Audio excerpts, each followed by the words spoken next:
Olá, vamos começar mais uma aula de neuropsicologia. Continuando a parte introdutória, né, a parte básica da neuropsicologia, que hoje vai ser revisão do conceito de sintoma. O que é sintoma em termos neurais? Nós já vimos que os conceitos de função e os conceitos de localização eles não são mesmo para os devidos, os diversos órgãos, né? Como é para o sistema neural.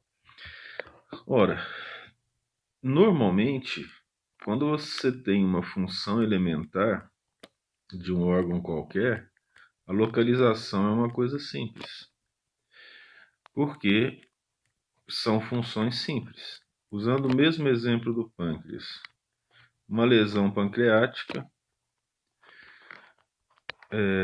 vai levar o indivíduo ao óbito. Você já sabe onde que foi a lesão, dependendo das características clínicas do indivíduo. Assim como uma lesão hepática, as análises clínicas costumam demonstrar esse tipo de lesão. É bem conhecido que o indivíduo que tem problema hepático crônico, né, apresenta as unhas e os dedos, as falanges distais da mão em forma de baqueta de tambor. A pele é amarelada, com algumas manchas escuras. O indivíduo tem fraqueza constante, né, uma grande sonolência. Em alguns casos, os olhos estão amarelados por causa da icterícia e assim por diante. Então, você já localiza isso. Como também uma gastrite e assim por diante. Então, a função elementar é bem localizada. No sistema neural, isso é complicado, porque a atividade mental ela não é trivial. Analisar a atividade mental implica numa análise que deve ser metódica por parte do analisador, sendo ele clínico ou pesquisador. Atividade mental sendo complexa, a localização ela vai existir, mas não é simples. A localização ela requer estudos detalhados do processo, na verdade das causas, né? Resumindo isso aqui, em termos neurais, funciona assim, ó. Das causas, na verdade são os efeitos, eu falei errado. Dos efeitos bem analisados, se chegam às causas. Analisados, está faltando o S, ele some quando eu falo de vez em quando. Efeitos bem analisados chegam às causas. Ora, essas causas, no caso, são as localizações ou a localização. Veja que eu falei localizações de propósito, porque são tantas áreas cerebrais diferentes, denominadas, né? Você não tem uma localização por um nome específico, como acontece no ensino de uma maneira geral, principalmente da neuroanatomia, que fala assim, a função visual é occipital, mas não é só occipital. A função auditiva é temporal, mas não é isso. Ou fazer uma associação simplista de lobos, né? Assim, ó, lobo tal é responsável por isso. Por exemplo, o lobo frontal não é responsável só pelo movimento, e assim por diante. Então, essa análise de sintomas talvez seja a análise mais complexa que o pesquisador ou clínico vai fazer, porque a localização conhecida, isso é importante, vai gerar uma ação farmacológica importante. Por que eu estou falando isso? Hoje, em psiquiatria, a principal intervenção ela é farmacológica. Um psiquiatra que conhece pouco farmacologia, ele tem pouco recurso para auxiliar o paciente dele. Tudo bem que uma psicoterapia ajuda, mas muitas vezes ela não é suficiente. Ela precisa de um medicamento, por exemplo, como um recaptador de serotonina, para o indivíduo sair da depressão ou diminuir o processo de depressão, para que uma psicoterapia tenha o efeito desejado. Então, localizar aqui, ó, nesse sentido, é uma tarefa árdua. Pode ser feita pelo estudioso todo dia, que o que não falta são pessoas pensando e com comportamentos muitas vezes esdrúxulos, né? Principalmente na universidade, de professor a aluno.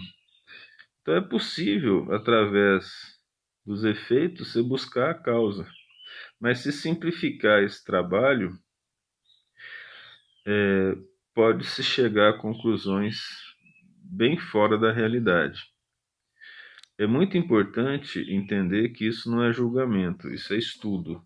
É um indivíduo que chega à conclusão sobre determinado comportamento de outro indivíduo, não cabe o julgamento, cabe a análise de aprendizado e para ser utilizado na clínica, por exemplo, ou no dia a dia, que seja, né? Então, a atividade mental, ela requer uma análise psicológica muito detalhada. Veja que interessante. Aqui é que entra mais uma vez uma parte subjetiva. Porque a análise psicológica, por mais que a gente queira que ela seja objetiva, ela está por conta do indivíduo. Ora, como é que você faz para fazer uma análise psicológica detalhada, menos subjetiva possível? Método. É preciso ter método. E descrever o método que está sendo utilizado. Esse método é tanto melhor quanto mais dentro do método científico ele for. Que aí vem a história da análise detalhada da parte experimental. Você acha a determinada causa, remonta aos efeitos e verifica como isso acontece em outros processos psicológicos, várias vezes. Essa análise psicológica vai indicar, inicialmente, funções simples. Só que, se for perceber, tudo associado a coisas complexas, elas começam dentro da simplicidade. Para montar um motor de avião supersônico, sem o parafuso ele não vai conseguir ser montado. A questão é como que as coisas se encadeiam. Funções simples somadas geram funções complexas. Isso aqui, ó, é muito criticado devido à ideia da interdisciplinaridade e globalização do conhecimento, porque ela é uma análise cartesiana. René Descartes disse que se você tem um problema muito complexo, divida-o em partes, depois junta para explicar esse problema complexo. Então essa análise aqui é cartesiana. Corre-se um risco muito grande em termos de subjetividade, uma análise generalizada sem a definição das partes, porque o conhecimento complexo ele não sai de uma vez dentro da mente do ser humano. Ele precisa de etapas iniciais e junção de informações, né? Normalmente é assim que acontece. Para estudar essa atividade mental complexa em termos de neuropsicologia, a base do estudo é o colapso da função. Então, estudar um indivíduo normal é muito complicado, porque ele faz associações muito complexas para qualquer atividade. Mas quando ocorre o colapso funcional, que é a lesão, fica evidente aquilo que ele perde, aquilo que ele não consegue fazer. Então a lesão é a base do entendimento dessas organizações funcionais. Então é o paciente com lesão inata, ou com lesões geradas, ou com lesões cirúrgicas, ou até com depressão, né, de determinadas estruturas feitas por medicamento. Para exemplificar como que funciona, né, essa organização de sintomas, nós vamos fazer uma análise de uma determinada característica perdida, né, dos indivíduos, que é a apraxia. A apraxia está associado com perda da capacidade de manipular objetos. Então, isso é muito triste a gente ver isso, né? Que é ensinado da seguinte forma, geralmente. O que é apraxia? Apraxia é tal coisa. Só que ensinar assim significa simplificar demais o processo. Por quê? Porque a apraxia não é,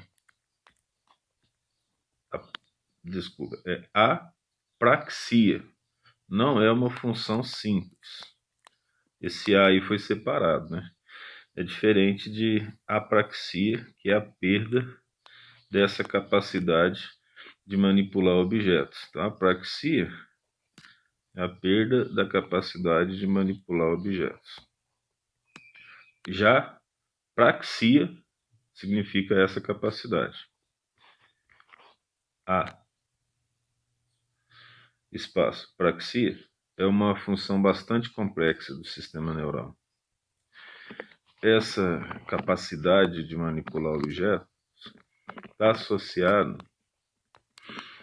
com comportamentos extremamente complexos. Nós até já citamos isso em termos de coordenação motora, né? Nós não podemos esquecer da estrutura geral do sistema neural, que é a questão da busca das informações. O sistema neural vai funcionar quando ele for ativado. Essa ativação ela pode ser externa ou interna. A interna pode ser associada ao processo de análise íntima, que é quando você está pensando, rememorando ou criando. Aí tem uma frase interessante que o cientista, ele olhando para uma janela, sentado no sofá, ele pode estar criando bastante, o que é o trabalho mental. A rememoração de situações, né? Se eu falar passado, fica redundante, né? Porque lembrar do que não é passado é difícil. E outros processos internos, como os derivados das funções alimentares autonômicas. Então nós vamos fazer uma análise sindrômica da apraxia. O que é isso? Essa análise sindrômica, ela vai mostrar a localização da apraxia em geral. Ora, essa localização, você vai ver que não é nada simples. E essa análise sindrômica neural, ela vai ser organizada em partes. Primeiro processo, segundo processo e assim por diante. Ora, para você ter uma ideia, a neurologia clássica, que é ensinada até hoje nas universidades do mundo todo, não é só brasileiro, Mas aonde o ensino é mais conservador, perde-se muito conhecimento atual em termos de sistema neural. Talvez por ser uma disciplina difícil para o estudante, seja ensinado de uma maneira mais conservadora e menos racional, né? De acordo com a neurologia clássica, é uma lesão parietal inferior.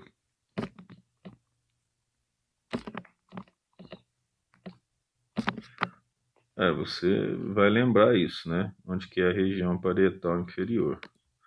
Mesmo assim, vamos fazer um pequeno esquema do cérebro. Vocês já conhecem bastante o meu cérebrozinho mal desenhado, né?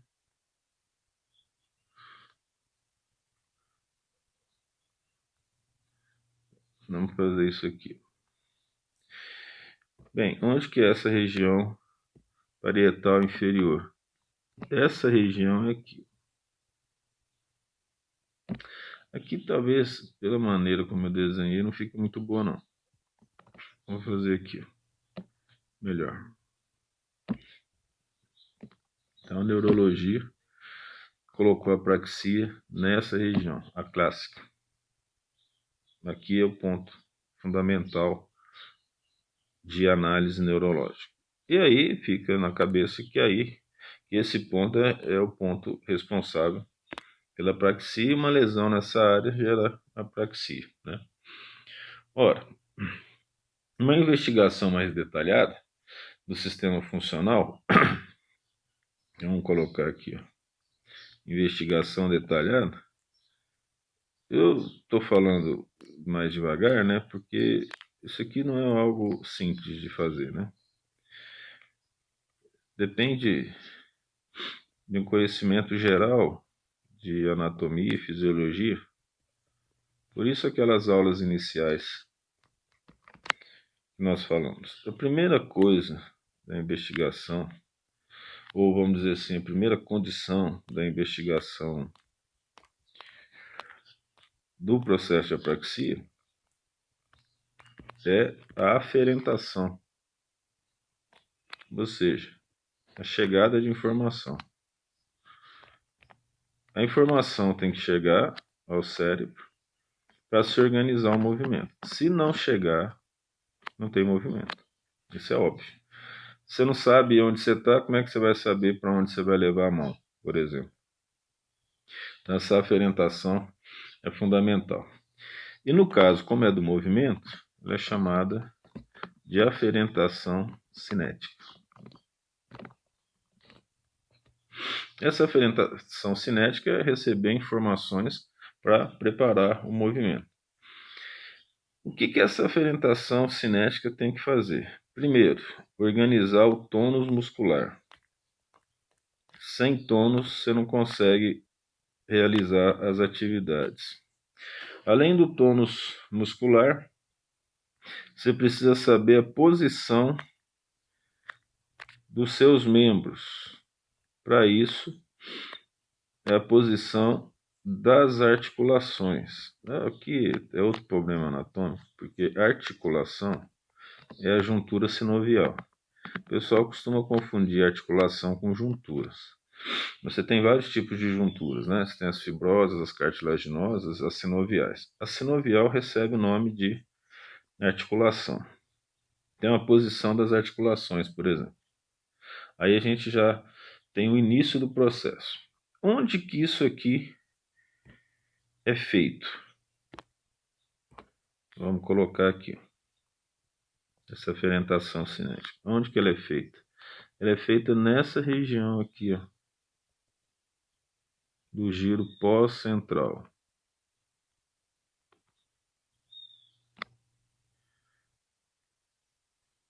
Giro pós-central. Então a informação chega aí. Aí você vai pensar, e uma lesão do giro pós-central? O que ela pode causar? Uma lesão do giro pós-central pode gerar a perda da capacidade de você manipular um objeto, ou seja, vai gerar uma apraxia. Veja que não está na mesma localização dita pela neurologia clássica. Essa apraxia é a apraxia sinestésica. Por quê que nós colocamos a função ali em cima? Você não tem tônus muscular e você não tem conhecimento da posição articular. Então, essa apraxia sinestésica, a posição dela não é a mesma da neurologia clássica em relação à localização. Mas o termo apraxia é um termo complexo. Você não pode simplificar em uma pequena parte. Então, o que é uma apraxia sinestésica? O indivíduo não consegue colocar a mão, por exemplo, ou o pé, na região correta. Ou seja, ele não acerta o alvo. Isso é um problema. Não acerta o alvo. Uma das condições clínicas que você pode observar isso é no indivíduo alcoolizado, e principalmente o alcoólatra, né? E até que muitas vezes ele quer chegar no copo, quando ele está muito bêbado, ele chega a derrubar o copo, né? Porque como as células cerebrais, de uma maneira geral, estão intoxicadas, todos os processos, de uma maneira geral, cerebrais, estão deturpados nesse caso, né? É claro que é necessário uma análise mais detalhada, mas aqui eu só estou citando como exemplo. Isso aqui é para ser segunda, sim. Segunda condição do processo de praxia é associado às coordenadas espaciais. O que são coordenadas espaciais? Você precisa saber onde você está e você precisa saber aonde o objeto está.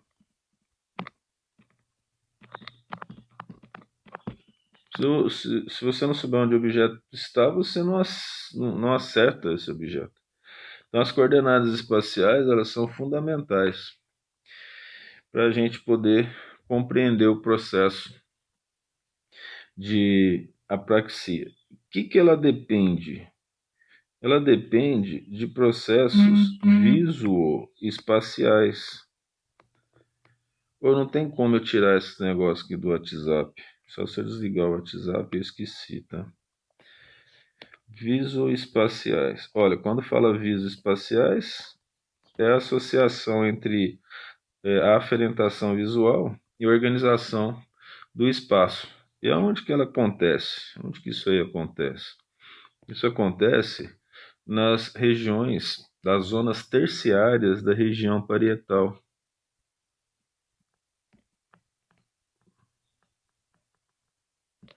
Perto da região temporoparieto-occipital, que é onde juntam as informações. Na verdade, grande parte dela, né? O que está faltando aqui é a parte do lobo temporal associado, mas eu vou tirar aqui. Deixar só esse verdinho de cima. Eu acho que isso não foi legal, não. Vamos voltar e vou deixar o verdinho aí para não ter problema. Essa organização visoespacial é fundamental para você chegar ao seu objetivo. Esse objetivo é o objeto. Então, o que isso aqui recebe de dados?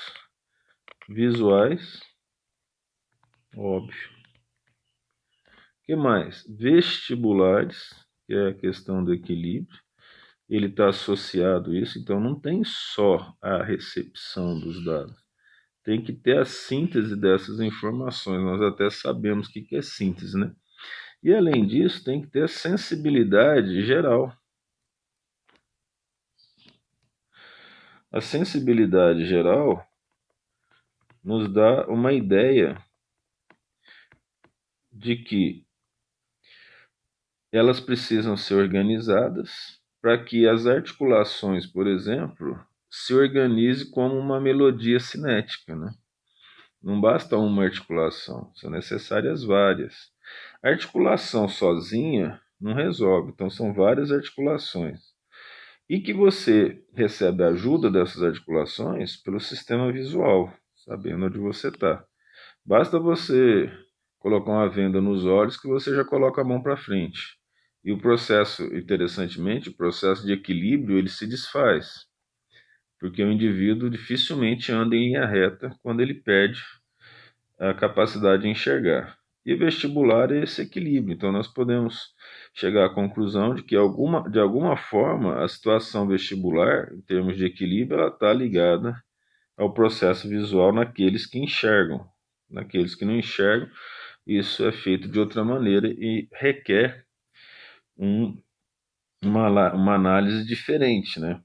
Isso aqui, ó, uma lesão nessa área, ele vai gerar uma apraxia também, que chama apraxia espacial. O que é apraxia espacial? O indivíduo não consegue acertar o garfo na boca. Veja que interessante isso, que nós temos a sociedade, né, representando os problemas neurais de uma maneira cômica, né? Aquele indivíduo que pega o sorvete e, ao invés de acertar na boca, coloca na testa. Né? As pessoas que vão fazer assim, para chamar o indivíduo de bobo, né? Na verdade, não é que ele é bobo, ele não tem a apraxia. O que é essa apraxia, por exemplo? Vamos dar um exemplo aqui, ó. Você não consegue estabilizar a mão, por exemplo. Pode ser outra parte do corpo. A mão não estabiliza. Você não consegue estabilizar a mão, você não chega ao seu alvo. Veja bem, isso é importante. Ele sabe onde é que está o alvo, ele só não consegue chegar lá. Que isso é a apraxia que a gente está falando. Veja que nós temos aqui, pelo menos até agora, dois tipos de apraxia, né, associados a isso. O material aqui acabou, a gente recomeça. O quadro acabou, né? Esse quadro pequenininho aqui. Nós vamos manter o desenho, o esquema, para podermos fazer a associação das localizações finais lá do processo ligado. Eu vou ter que deixar aquela coisa escrita. Dos processos ligados à apraxia. Aqui, quando um risco é direto, né, quando você clica nele, ele tende a apagar todo o risco que foi feito. A terceira condição, em relação ao processo de apraxia, você já deve saber se você está estudando, né? Depois que você tem a aferentação e você tem a análise, você tem a organização cinética do movimento, ou seja, a parte motora, né? Então, a organização cinética é a parte motora suplementar. Isso que eu estou falando não serve, e é importante saber isso, para movimentos cinéticos simplificados, ou seja, a retirada do braço ou de uma parte do corpo por um estímulo de temperatura, por um estímulo doloroso, né? Então, a organização cinética do movimento.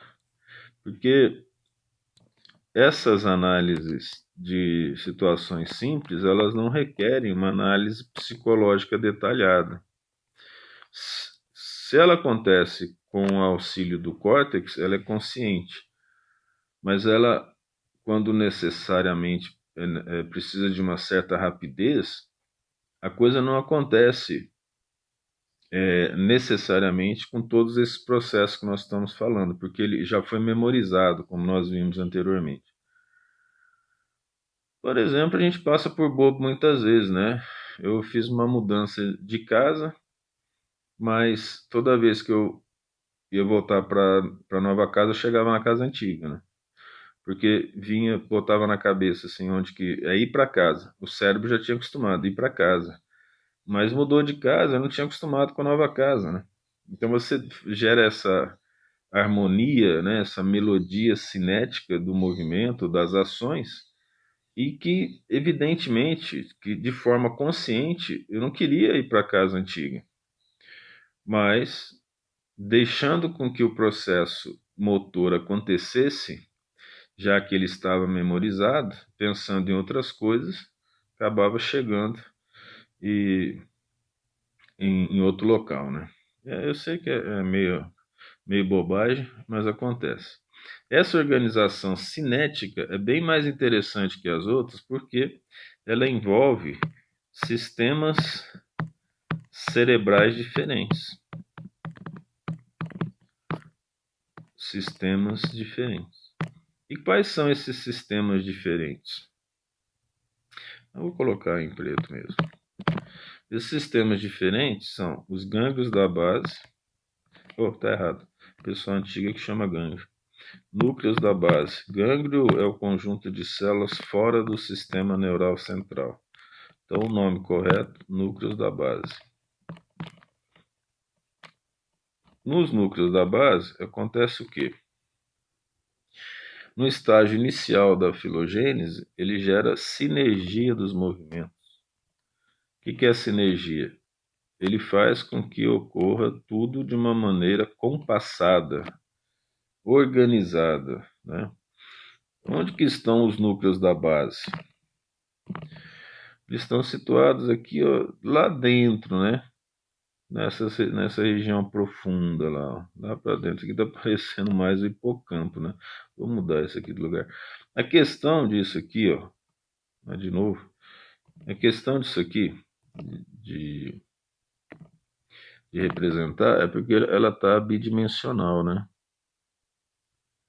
Esse é o problema. Mas vamos mudar de lugar aqui, ó. Vou colocar aqui para frente, ele pega mais área, mas tudo bem. Vou colocar aqui, ó, núcleos da base. Senão aqui embaixo ia parecer que a gente estava falando do hipocampo, né? Então, os núcleos da base, vamos colocar aqui azulzinho, né? Para ficar claro.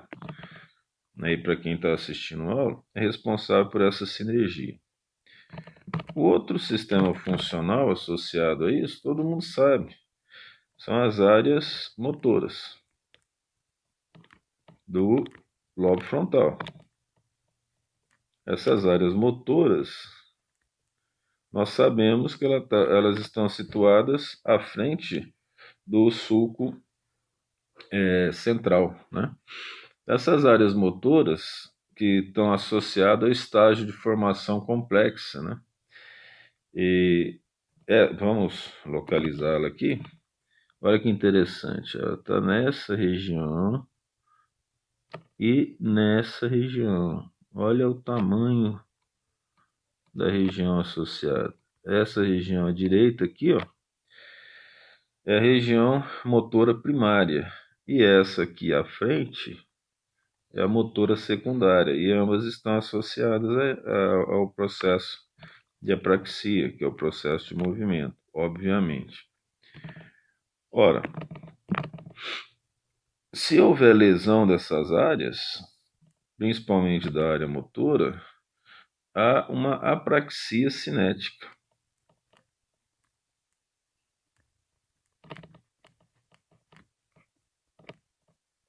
Vai confundir com sinestésica.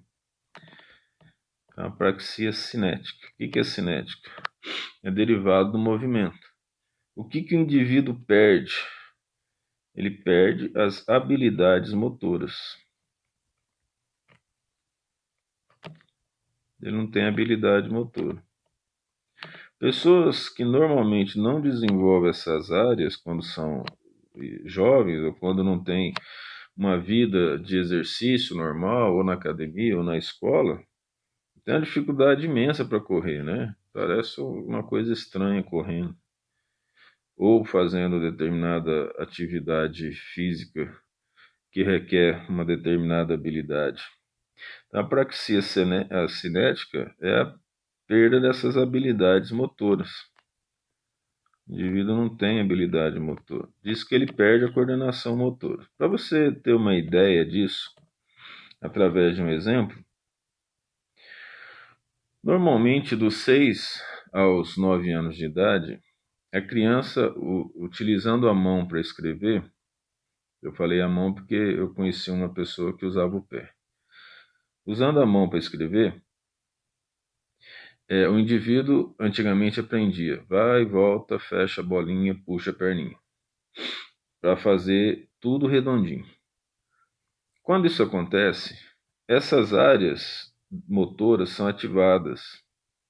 Se você perde esse momento de crescimento, você perde a capacidade de fazer bolinhas.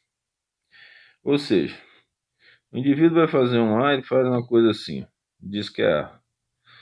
Ele não consegue. O C é um trem estranho. Na verdade, isso aqui tá muito curvo para um C dessas pessoas. Eu estudei um indivíduo assim, tem curvo demais. Para ele, C é assim. Ele não consegue fazer curvinha. Porque ele, na época que era para estudar isso, ele não sabia. Aí você vem o pessoal da pedagogia e fala que é muito mais fácil você fazer com pauzinho, né? Fazer um H assim, fazer um A assim. É mais fácil, mas a habilidade motora é perdida. Então, por exemplo, quando você vai fazer esse movimento harmônico redondo, vocês podem observar que tem colegas de vocês que não vão conseguir fazer por causa desse tipo de formação que foi dada.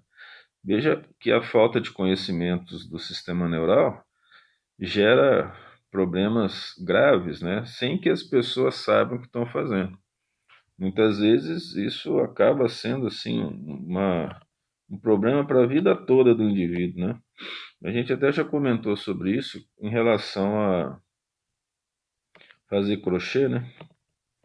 Você está vendo que a análise de sintomas, ela está ligada às outras coisas que nós já falamos. A quarta condição é o seguinte: todo movimento ele é direcionado. Todo movimento ele vai para alguma meta. Então, movimento significa chegar a uma meta, de um modo geral.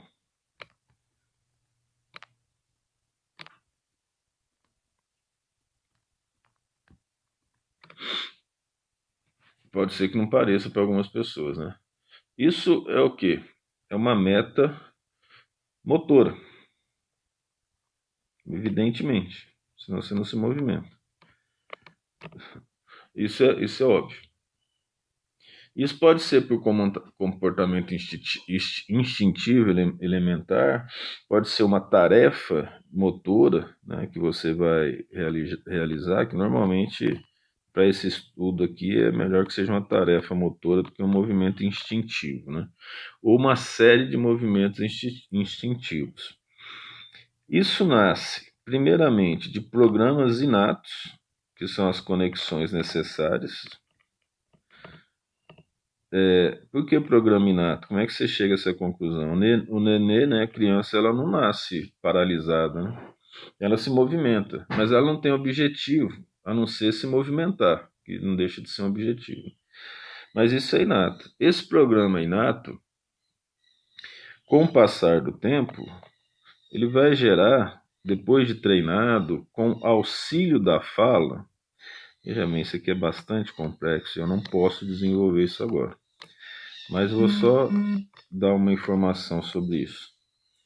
Essa fala que nós vamos usar na neuropsicologia não é apenas falar, como eu estou fazendo, é gerar programas internos de processos a alcançarem o objetivo.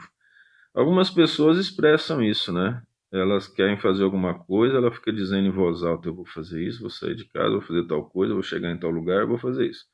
Esse é um programa interno, na maioria das pessoas.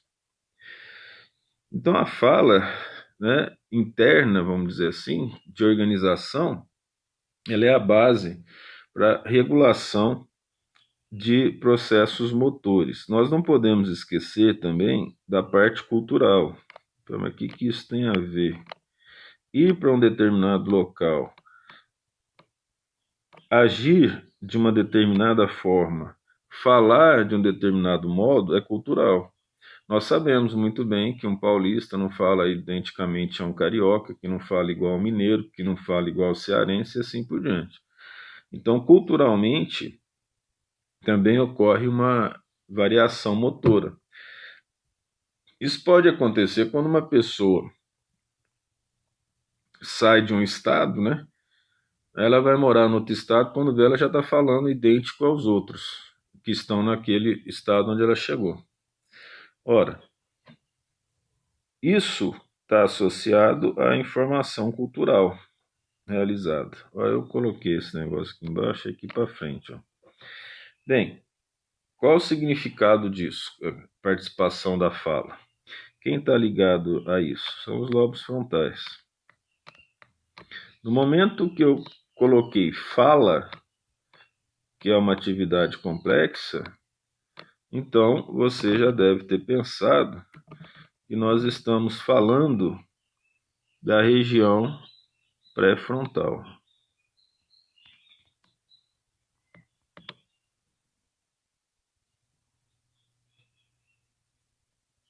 Marcado aqui. Essa região pré-frontal é a região que determina as ações. O que eu vou fazer e por que eu vou fazer. Esse é o motivo. Uma lesão nessa área, uma lesão dessa região pré-frontal, além de outras causas, né, isso é importante, na região dos lobos frontais, o indivíduo tem um determinado tipo de apraxia. Só que ela não recebe um nome sintético específico. É um nome um pouquinho maior. Ela é chamada apraxia de ações dirigidas a metas.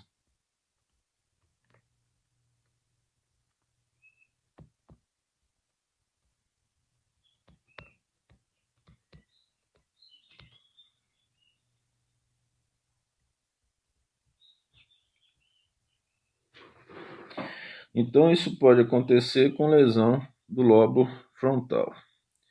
Ora, essa relação aqui, ó, isso que a gente está falando aqui, é bastante importante, porque a tarefa do investigador, ela tem que ser pelo menos responsável. Isso. Tiramos agora aquela região responsável pela apraxia de acordo com a neurologia clássica. E agora em vermelho, vamos colocar a localização dos processos de apraxia em detalhes. Então, dependendo da maneira como o paciente se apresenta, a apraxia tem regiões diferentes. A apraxia geral não é apenas na região temporal inferior. Ela envolve a região temporal do giro pós-central. Ela envolve a região temporoparieto-occipital, que é terciária. Ela envolve os núcleos da base, que é essa em azul. Envolve o giro pós-central, na efetivação final motora, a região motora suplementar ou secundária e a região pré-frontal responsável pela determinação e direção da ação, né? Que é isso aqui, esse ponto aqui é fundamental. Qual que é a conclusão que a gente tira disso? Que é fundamental, né? Que é o estudo neuropsicológico, ele é muito complexo. Ele não é um estudo simples. E ele não é uma fisiologia simples. Ele necessita de uma análise detalhada de vários processos baseados em lesões. Então você não pode simplificar tanto o sistema neural, porque identificando o fator inicial, ou fator básico, a partir dali você vai atrás da estrutura complexa, né? Ou seja, você vai atrás do sistema funcional, não apenas da função, como nós tínhamos falado. Isso é fundamental aqui. Veja que nós fizemos uma análise cartesiana e depois juntamos. Então essa análise aqui ela foi cartesiana, ela não foi uma análise geral, não. Pode ser que isso seja interessante para algumas pessoas, mas não é para essa análise neuropsicológica que a gente está fazendo aqui, tá? A aula de hoje finaliza e depois ainda, antes de entrar nas unidades funcionais do cérebro, nós ainda vamos falar de uma análise sindrômica e organização de sistemas e processos funcionais rapidinho, para entrar na primeira unidade funcional do cérebro. Até mais.